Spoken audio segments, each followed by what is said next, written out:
Good morning students.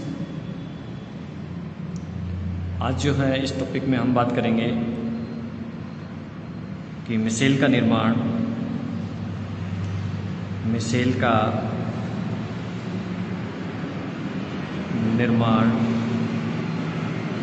कैसे होता है।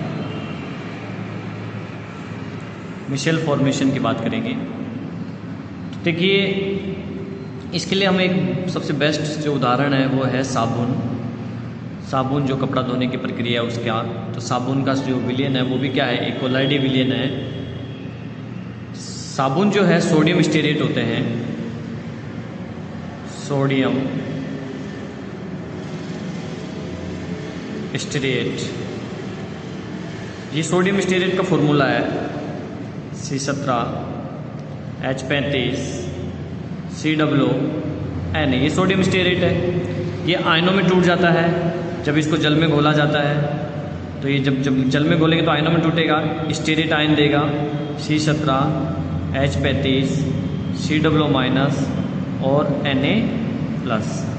अब ये इतना जो हाइड्रोकार्बन की चेन है, मतलब ये हाइड्रोकार्बन की चेन है जो इसकी पूंछ कहलाती है, और यहाँ पे ये है COO-। तो ये तो होता है जल विरोधी भाग,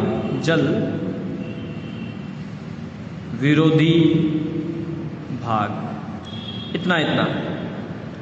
और ये होता है जल स्नेही।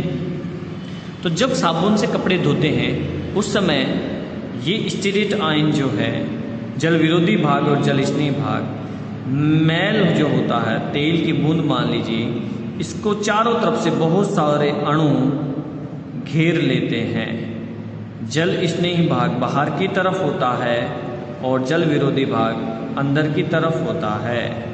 इस तरीके से इसके चारों ओर इसको घेर लेते हैं। पिछली क्लासों में भी आपने पढ़ा होगा ये मिसेल फॉर्मेशन। बहुत सारे अणु जो है मैल के कण को चारों तरफ से कवर कर लेते हैं। तो ये तो हो गया जल स्नेही भाग, जल स्नेही, और ये हो गया जल विरोधी। और एक ये गोलाकार संरचना बन जाती है, इसे ही मिसेल कहते हैं। इस भाग को ही मिसेल कहा जाता है। अब देखिए, इस भाग के अंदर ये मिसेल फॉर्मेशन हो गया। तो कपड़ा जब धोया जाता है, तो जब कपड़ा हम इससे धोते हैं उस समय क्या होता है, जब हम कपड़े को जल में खकोलते हैं तो ये जो जल विरोधी भाग है इसको अपने साथ बांध के रखा है, और ये जल स्नेही भाग है, ठीक है ना। तो ये दोनों ये पूरा जो मिसेल है वो कपड़े को जब जल में से निकालेंगे तो कपड़ा बाहर आ जाएगा और ये जल के अंदर ही रह जाएगा। इस प्रकार से मैल जो है कपड़े से अलग हो जाता है और कपड़ा साफ हो जाता है, ठीक है। तो इस प्रकार से मिसेल जो है काम करता है, मिसेल का निर्माण होता है। एक चीज़ और मैं इसमें बताना चाहूँगा आपको, CMC यानी कि क्रिटिकल मिसलाइजेशन कंसंट्रेशन, हिंदी में इसको बोलते हैं क्रांतिक मिसेल सांद्रता। क्रांतिक मिसेल सांद्रता CMC ये होती क्या है, इसको परिभाषित करते हैं अपन। देखो, मिसेल निर्माण के लिए एक निश्चित सांद्रता होना आवश्यक है। जिस सांद्रता पे मिसेल का निर्माण होता है उस सांद्रता को एक क्रांतिक मिसेल सांद्रता कहते हैं, ठीक है। एक निश्चित सांद्रता पर मिसेल का निर्माण होता है, इस सांद्रता को ही क्रांतिक मिसेल सांद्रता कहते हैं, यानी CMC कहते हैं। आगे बात समझें, तो ये होती है क्रांतिक मिसेल सांद्रता। एक होता है क्रांतिक मिसेलीकरण ताप, एक होता है क्रांतिक मिसेलीकरण ताप यानी CMC, क्रांतिक मिसेलीकरण ताप। जिस ताप पर जिस ताप पर मिसेल का निर्माण होता है उस ताप को CMC क्रांतिक मिसेलीकरण ताप कहा जाता है। ठीक है, चलो, तो इस प्रकार से जो है कपड़ा साफ धुल जाता है और ये मिसेल का निर्माण होता है। अब हम बात करेंगे कोलाइडी विलयनों के गुणधर्मों की। कोलाइडी विलयनों के गुणधर्म कौन कौन से होते हैं, देखिए।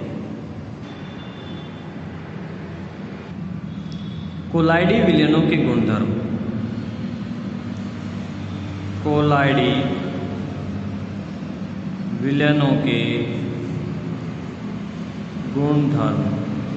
इसके गुणधर्मों की बात करें तो पहला गुण है विषमांगी। विषमांगी प्रकृति, अर्थात कोलाइडी विलयन विषमांगी प्रकृति के होते हैं। ठीक है, परिक्षेपण प्रावस्था के जो कण हैं वो आंखों से नजर आते हैं इसमें, इसलिए ये विषमांगी प्रकृति कहलाती है, क्योंकि इसमें दो प्रावस्थाएं होती हैं, परिक्षेपण प्रावस्था और परिक्षेपण माध्यम। ठीक है, परिचित प्रावस्था, परिक्षेपण माध्यम। इसके अलावा दूसरी जो विशेषता है, दूसरा जो गुणधर्म है, फिल्टरता।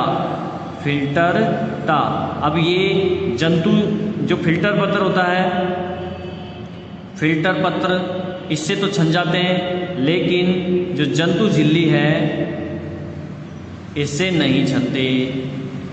तीसरा जो गुण है स्थायी प्रकृति। कोलाइडी जो कण हैं उनके अंदर क्या होता है, एक दूसरे के अंदर प्रतिकर्षण पाया जाता है और इस प्रतिकर्षण के कारण वो निरंतर गति करते रहते हैं, इसलिए कभी भी पेंदे में नहीं बैठते, इसलिए कोलाइडी विलयन स्थायी होता है। आगे बात समझें। इसके अलावा चौथे गुण की बात करें, पृष्ठीय क्षेत्रफल। पृष्ठीय क्षेत्रफल, कोलाइडी विलयन में जो कण हैं, कुल कणों का अगर पृष्ठीय क्षेत्रफल बात करें तो ज़्यादा होता है कोलाइडी विलयनों का पृष्ठीय क्षेत्रफल। तो पृष्ठीय क्षेत्रफल अधिक होने के कारण ये अच्छे अधिशोषक की तरह बिहेव करते हैं, अच्छे अधिशोषक होते हैं। पांचवा गुणधर्म है अणुसंख्य गुणधर्म। अणुसंख्य गुणधर्म होते हैं जैसे वाष्प दाब का अपेक्षित अवनमन, ठीक है, क्वथनांक का उन्नयन, पराशरण दाब, हिमांक में अवनमन, ये अणुसंख्य गुणधर्म हैं जिनके बारे में हम एक चैप्टर में पढ़ेंगे। तो ये अणुसंख्य गुणधर्म जो है परिचित प्रावस्था के मोल भिन्न पर निर्भर करता है। किस पे? परिक्षिप्त प्रावस्था के मोल भिन्न पर डिपेंड करता है, मोल भिन्न। और मोल भिन्न डिपेंड करता है ये इसकी कम होती है बहुत, तो कम होने के कारण इसके जो अणुसंख्य गुणधर्म हैं, अणुसंख्य गुणधर्म, वो भी क्या होते हैं, उनके मान भी बहुत कम प्राप्त होते हैं। तो ये था एक गुण रंग। 6 नंबर पे रंग की बात करें तो कोलाइडी विलयन प्राय रंगीन होते हैं, और ये जो रंग होता है वो परिक्षेपण प्रावस्था के कारण होता है, परिक्षिप्त प्रावस्था के कारण, परिक्षिप्त प्रावस्था के कारण इनका रंग होता है। जिस प्रकाश का तरंग, देखो प्रकाश को आपको पता अलग अलग तरंग दैर्घ्य वाली किरणें उसमें उपस्थित होती हैं, तो ये उनको उस प्रकाश के तरंग दैर्घ्य पर निर्भर करता है कि किस प्रकाश का प्रकीर्णन करते हैं, किस तरंग दैर्घ्य वाले प्रकाश का प्रकीर्णन करते हैं, किसका नहीं करते, उस आधार पर इनका कोलाइडी विलयनों का रंग जो है निर्भर है। और परिचित प्रावस्था जो है प्रकृति और उसके जो कण हैं, कणों का आकार है, उस पर भी जो है कलर जो है प्रभावित होता है, क्योंकि तरंगों का जो आकर्षण अवशोषण करेंगे ये इसी आधार पर करेंगे, कणों की प्रकृति पे और उनके आकार के आधार पर। आगे बात समझ में। नेक्स्ट जो गुण की बात करें अगर हम, तो वो है ब्राउनी गति। ब्राउनी गति, ब्राउनी गति देखो, कणों की जो टेढ़ी मेढ़ी गति होती है, कण जो है यूं यहाँ से यूँ गए, यूँ यूँ टेढ़ी मेढ़ी हमेशा गति करते रहते हैं। अंधेरे कमरे में आपने देखा होगा टिंडल प्रभाव जब होता है उसमें कणों की गति इधर वायु के अंदर, हवा के अंदर जो धूल मिट्टी के कण होते हैं वो पथ में नज़र आते हैं गति करते हुए, तो इसको ब्राउनी गति कहते हैं। जो कणों की है, परिक्षेपण माध्यम में परिक्षिप्त परावस्था के जो कण हैं लगातार टेढ़ी मेढ़ी गति करते रहते हैं। इस टेढ़ी मेढ़ी गति को ही ब्राउनी गति कहा जाता है। रॉबर्ट ब्राउन के बताया था इस कारण से। 8वां नंबर टिंडल प्रभाव। टिंडल प्रभाव, टिंडल प्रभाव की अगर बात करें तो कोलाइडी कण जो है, जैसे कि मान लीजिए प्रकाश किरण पुंज है, हमने एक प्रकाश किरण पुंज गिराया लेंस पे और लेंस से एक प्रकाश किरण पुंज कोलाइडी विलयन में गुजरेगा, तो कोलाइडी विलयन में से जब ये गुजरता है तो इसका पथ नज़र आता है, इसका पथ नज़र आता है। ये पथ जो इसका नज़र आता है इसे ही टिंडल प्रभाव कहा जाता है।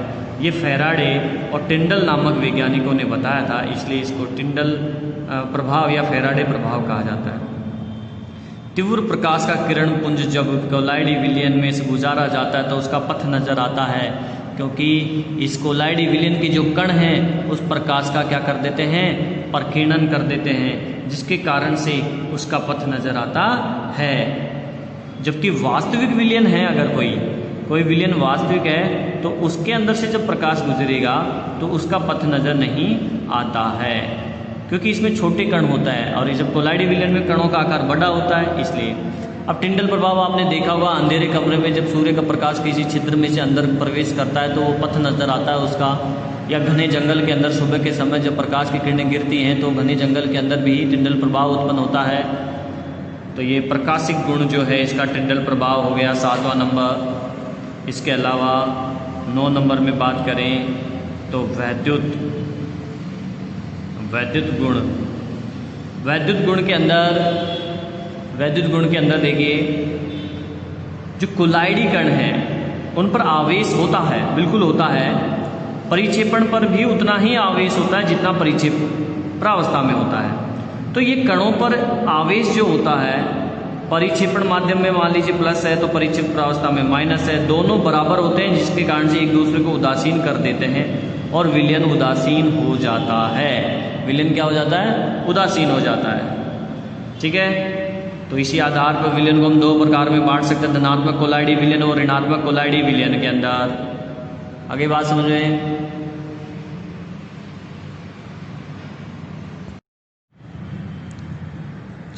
नेक्स्ट टॉपिक हमारा है वैद्युत कण संचलन। देखिए विद्युत क्षेत्र की उपस्थिति में कोलाइडी कणों का जो धनागर एनोड है, एनोड से ऋणागर कैथोड की ओर गमन वैद्युत कण संचलन कहलाता है। वैद्युत कण संचलन होता क्या है कि कोलाइडी जो कण है वो एनोड से किस तरफ गमन करें, कैथोड की तरफ गमन करें, इसे ही वैद्युत कण संचलन कहा जाता है। अब कोलाइडी कणों पर जो आवेश की प्रकृति का निर्धारण है वो वैद्युत कण संचलन के आधार पर ही किया जाता है। यदि कण कैथोड पर जमा हुए तो इसका मतलब वो धनावेशित कोलाइड है, और यदि कण एनोड पर जमा हुए तो इसका मतलब वो ऋणावेशित कोलाइड है। ठीक है, तो इसके अनुसार हम एक चित्र के अनुसार इस चीज को समझेंगे। इस डायग्राम में देखिए, चित्र के अंदर हमने एक यू आकार की जो है कांच की नली ली। इस यू आकार की कांच के नली में इलेक्ट्रोड लगा दिए। ये हमने लगा दिया प्लस पॉजिटिव, एनोड है ये। ठीक है, ये एनोड लगा दिया, ये हमने कैथोड लगा दिया। अब इसमें हमने विलयन ले लिया उदाहरण के दौर में AS2S3 का, AS2S3 का सोल ले लिया, कोलाइडी विलयन ले लिया। अब इसमें इलेक्ट्रिक करंट पास करेंगे तो हम देखते हैं कि जो AS2S3 जो सोल है उसके सारे कण इस एनोड के आसपास इकट्ठे हो जाते हैं। यहाँ पे आके इकट्ठे हो गए। तो अब ये पॉजिटिव प्लेट है और ये कण यहाँ पे आके इकट्ठे हुए हैं, इसका मतलब इन पे क्या है, नेगेटिव चार्ज है, अर्थात AS2 जो है एक ऋणावेशित सोल होगा। तो इस तरीके से हम पता कर सकते हैं। अगर मान लीजिए कोई सोल यहाँ पे नेगेटिव आवेश यानी कैथोड पर आकर इकट्ठा होता तो हम समझ जाते कि इन पे धनावेश है, इनके कण धनावेशित है और ये धनावेशित सोल होगा। इसके अलावा देखिए स्कंदन क्या होता है, अगला टॉपिक हम बात करें स्कंदन। स्कंदन देखिए क्या है, कोलाइडी विलयन में से परिचित प्रावस्था से कणों के अवक्षेपण की क्रिया को स्कंदन या ऊर्णन कहते हैं। कोलाइडी जो कण है, परिचित प्रावस्था से कणों का अवक्षेपण हो जाए, मतलब नीचे बैठ जाए कोलाइडी कण, इसको स्कंदन कहा जाता है। तो हार्डी सुल्जे ने एक नियम दिया, वो नियम क्या है? वो नियम है स्कंदन करने वाले सक्रिय आयन की संयोजकता जितनी ज़्यादा होगी उसकी स्कंदन क्षमता भी उतनी ही ज़्यादा होगी, वो उतनी ही जल्दी स्कंदित होगा। जैसे कि यहाँ पे मैं आपको बात बताऊं कि AS2S3 के स्कंदन हेतु सक्रिय आयन की स्कंदन क्षमता का क्रम ये है Al+3 Mg+2 Na+। तो सबसे ज़्यादा किसकी है? Al+3 की। क्यों? क्योंकि इस पे आवेश की मात्रा ज़्यादा है। फिर इस पे कम हो गई तो इसकी और कम स्कंदन क्षमता हो गई, इसकी कम हो गई तो इसकी और कम हो गई। जबकि जो FeO3 है इसकी स्कंदन की बात करें तो इसकी ऋणायनों की सक्रियता का क्रम होगा ये, जैसे ये है आयन -4 है या -3 चार्ज है या -2 है या -1 है। तो यहाँ पे क्या हो जाएगा? यहाँ पे सबसे ज़्यादा किसकी हो जाएगी? -4, क्योंकि जितना ज़्यादा आवेश होगा उसकी स्कंदन क्षमता भी उतनी ही ज़्यादा होगी। ये हार्डी सुल्जे का नियम कहता है। अब स्कंदन क्षमता क्या है? तो स्कंदन क्षमता ये होती है वैद्युत अपघट्य पदार्थ की वह न्यूनतम मात्रा जो किसी कोलाइडी विलयन के स्कंदन के लिए आवश्यक होती है, उसे विद्युत अपघट्य का स्कंदन मूल्य या स्कंदन क्षमता कहा जाता है। इसे मिली मोल प्रति लीटर में व्यक्त किया जाता है। फॉर एग्जाम्पल हम बात करें स्कंदन क्षमता में, वैद्युत अपघट्य की मात्रा इंटू मोलरता बटे कुल आयतन। इस सूत्र से भी हम निकाल सकते हैं। अगर हमारे पास वैद्युत अपघट्य की मात्रा हो, मोलरता हो, कुल आयतन हो, तो हम वैद्युत स्कंदन क्षमता की गणना कर सकते हैं। हेलो स्टूडेंट्स, अब हम बात करेंगे कोलाइडो के अनुप्रयोग। कोलाइडो के अनुप्रयोग क्या क्या हैं, कहाँ कहाँ ये काम आते हैं कोलाइडी विलयन? तो देखिए, अगर हम खाद्य सामग्री में बात करें तो हमारा मक्खन है, पनीर है, दूध है, दही है, अंडा क्रीम है, जेली है, फलों का रस, ये सब कोलाइडी प्रकृति के होते हैं और इनको हम यूज करते हैं। कोलाइडी औषधियों की बात करें तो बहुत सारी कुछ ऐसी औषधियाँ भी हैं जो कोलाइडी प्रकृति की होती हैं और इनका हम काम में लेते हैं इनको औषधियों के रूप में। जैसे कि मिल्क ऑफ मैग्नीशिया है, एसिडिटी को कम करने में काम आता है। प्रति अम्ल ये कैल्शियम है, कॉपर है, आयरन है, AU है। इनके जो कोलाइड हैं वो स्वास्थ्यवर्धक औषधि के रूप में प्रयुक्त होते हैं। कोलाइडी जो सल्फर है, सल्फर का जो कोलाइडी है वो चर्म रोग में काम आता है और सिल्वर का जो सोल है वो नेत्र रोग के अंदर काम आता है, नेत्र रोगों के अंदर काम आता है सिल्वर का सोल। तो औषधियों के रूप में भी कोलाइडी विलयनों को काम में लेते हैं। इसके अलावा तीसरा जो उपयोग है, तीसरा जो अनुप्रयोग है, धूम्र अवक्षेपण। देखो, फैक्ट्रियों के अंदर से धुआं निकलता है जिसमें बहुत सारे कार्बन के कण होते हैं। काला धुआं जो होता है कार्बन के कण होते हैं, उसमें जो वायु प्रदूषण करता है। तो चिमनियों में क्या करते हैं, ऐसा गैजेट लगा देते हैं जिसमें हाई वोल्टेज का इलेक्ट्रोड लगा हुआ रहता है। अब ये इलेक्ट्रोड क्या करता है, ये जो कार्बन के कण हैं ऋण आवेशित होते हैं। ये कार्बन के कणों पर क्या होता है? ऋण आवेश होता है। तो इन ऋण आवेश कणों को अपनी ओर आकर्षित कर लेता है क्योंकि उसके अंदर लगा हुआ जो इलेक्ट्रोड होता है वो पॉजिटिव होता है। तो पॉजिटिव क्या करता है, इन कार्बन के कणों पर जिन पर ऋणावेश है इनको अपनी ओर आकर्षित कर लेता है और उदासीन करके नीचे पटक देता है और शुद्ध हवा यानी कि कार्बन रहित हवा, धुआं बाहर निकलती है चिमनी से। तो इस प्रकार से धूम्र अवक्षेपण में भी कोलाइडी काम आता है। अगर बात करें जल के शोधन में तो जल का शोधन किया जाता है, जैसे कि कण होते हैं, मिट्टी के कण होते हैं, बैक्टीरिया होता है आदि। जो ऐसी अशुद्धियां हैं वो उन पर ऋणावेश होता है। क्या होता है? ऋणावेश। अब इसके अंदर फिटकरी मिला दें तो फिटकरी मिला देंगे तो फिटकरी पे धनावेश होता है। तो ये फिटकरी क्या करती है, फिटकरी के अंदर देखो Al+3 होता है धनावेश। तो ये फिटकरी इन ऋणा आवेशित कणों को क्या कर देती है, उदासीन कर देती है और उदासीन करके नीचे स्कंदित कर देती है, नीचे बैठा देती है। तो अशुद्धियाँ सारी नीचे बैठ जाती है, पानी को हम फिर अलग कर लेते हैं।